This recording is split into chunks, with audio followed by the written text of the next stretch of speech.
कालिका सिंहवागिनी मुखितमर्दिनी मुन्दारमालिनी अम्बिका दीपदक दक दीपमकमक गुकुलक गगग चण्डिका गोमा पयरे आश्रय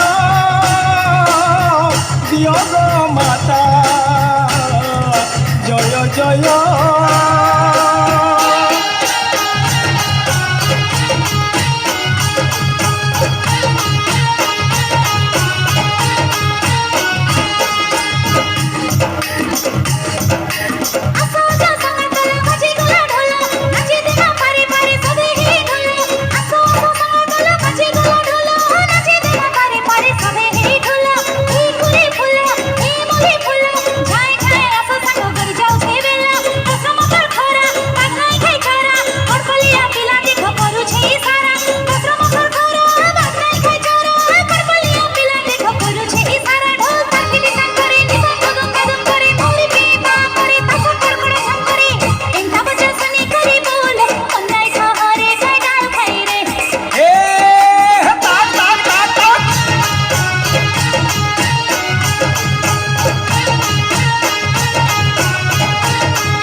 पहरिणी गोमा भवानी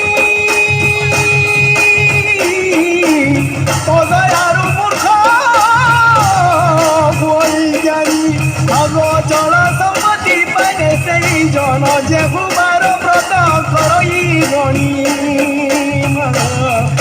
संकट तारी पाद पकारिणी विघ्न विनाशिनी शिवानी जगत बंदिनी त्रिपुर मोगिनी निर्मुन्न मालिनी रुद्राणी दिव्यालक लक गजट गटक नेत्र चक चक इंद्राणी गोमा मोगी मात घर अपार पुण्य जय जय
सबुजा तर सबुजरे कन्या धर्पर